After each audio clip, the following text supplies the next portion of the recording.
Get ready for a seismic shift in tennis. Aryna Sabalenka has dropped a bombshell, declaring that the top players might start a full boycott of Grand Slam tournaments soon. She argues that players deserve a much bigger share of the revenue, pointing to the fact that they only received 15.5% of Roland Garros revenue in 2024, and she says that if they don't get more, they will be fighting for their rights by walking away from the biggest events. Here's a simple way to protect your phone without stress. This Allen 3-pack comes with tempered glass screen protectors, camera lens protectors, and an installation frame for an easier, cleaner fit. It's clear, case-friendly, and built to help guard against scratches and everyday bumps. Check the link in the comments to get it on Amazon. The conversation is heating up as Coco Gauff weighs in on this massive issue, suggesting that a collective bargaining agreement, similar to what the WNBA has, is the key to progress. Gauff emphasized that for real change, the players must unionize and collaborate, stating that she can see a boycott happening if everyone moves as one, because the current structure is leaving top players struggling financially while the tournaments profit immensely. And the movement is growing. Then, reigning Australian Open champion Elena Rybakina has officially joined the call to action, confirming she would join any boycott if the majority decides to do so. Rybakina is not just talking about prize money, she is pointing out the massive tax issues players face, and she insists that if the majority decides to boycott, she will absolutely be part of it to fight for better conditions across the board. This crisis is reaching a fever pitch, but in other news, the retirement countdown is on for a legend.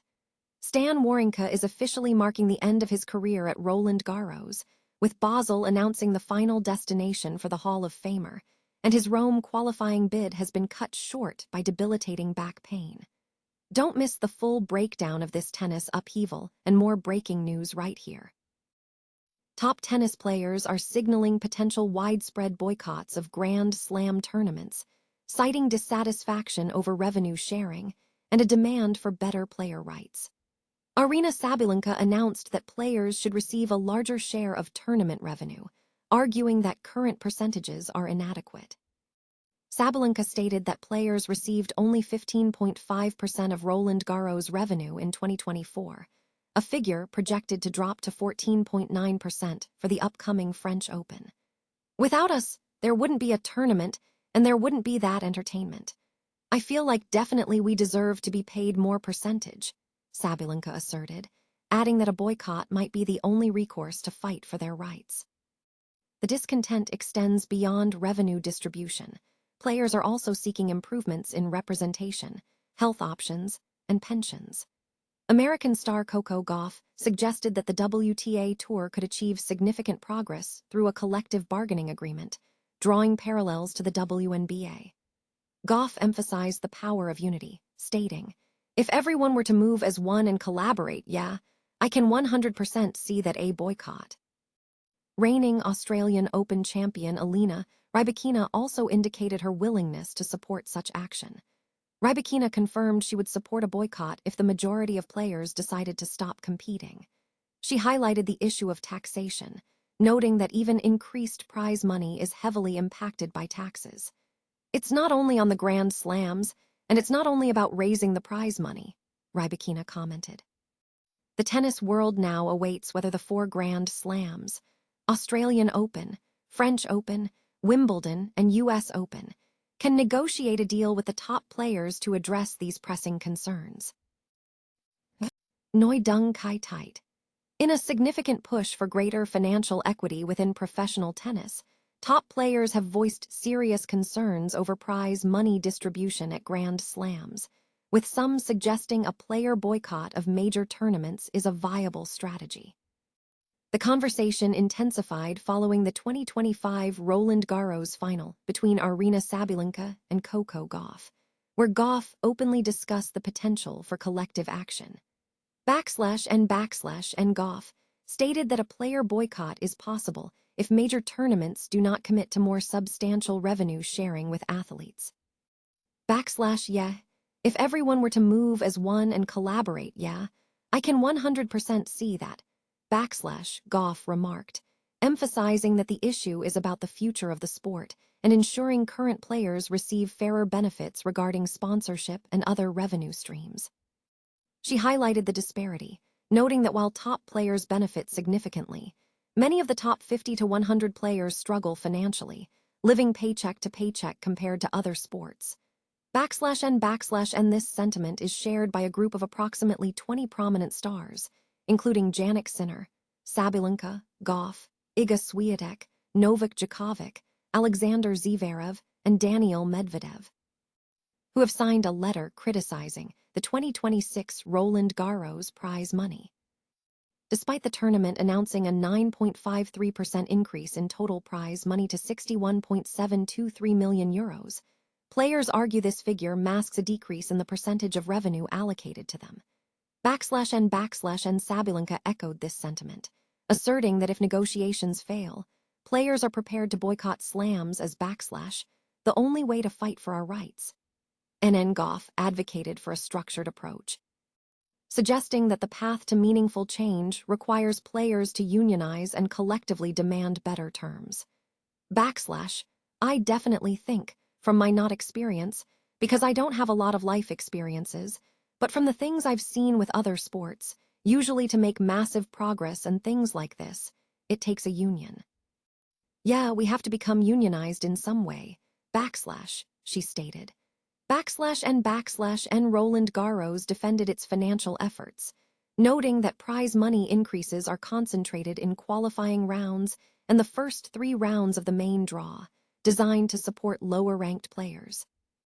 The tournament reported a 12.9% increase in qualifying prize money and a 10.1% increase in the main draw prize money compared to 2025. /n Gauff clarified that the debate is not solely about top players seeking more money, but about equitable pay for all levels. She stressed the need to address this for lower-ranked players as well, stating her goal is to leave the sport in a better state. /n in contrast, former world number 1 Iga Swiatek expressed a more cautious view on a boycott, calling it a bit extreme. Swiatek noted that while there is a shared vision on certain issues, such as scheduling changes, a tournament boycott is an extreme measure, as players are fundamentally competing against each other as individuals. A significant tension is brewing within the world of professional tennis, as top players from both the men's and women's circuits are reportedly considering a boycott of Roland Garros due to the prize money structure. This sentiment has been amplified by stars like Aryna Sabalenka and Coco Gauff, and now, Elena Rybakina has joined the growing movement.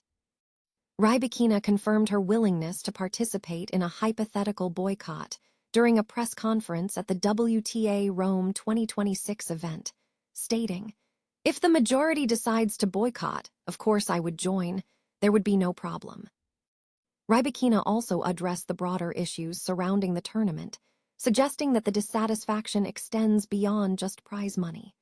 She highlighted concerns regarding high taxes that significantly reduce the net earnings for players, indicating a desire for systemic changes rather than just short-term financial adjustments. She stressed that past attempts to unite and enact real changes have been unsuccessful. The situation is framed as a crisis in world tennis, stemming directly from the prize money distribution at the Paris Slam.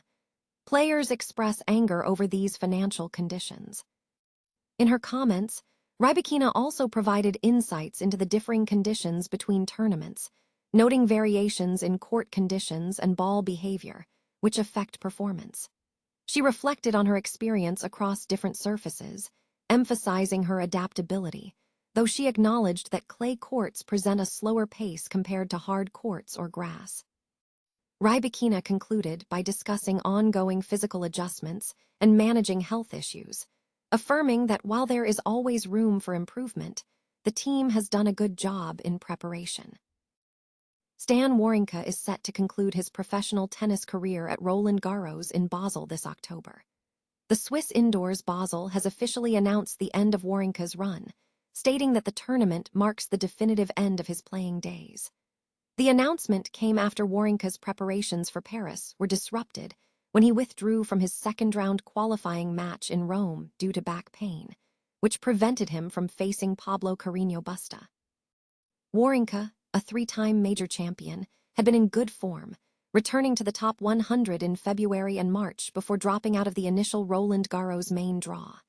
In recognition of his career, a special tribute event is scheduled for Monday, October 26, at 6 p.m., featuring memories and moments from his career. Wawrinka is currently entered in the Gauntlet Geneva Open, which is part of the Roland Garros qualifying draw.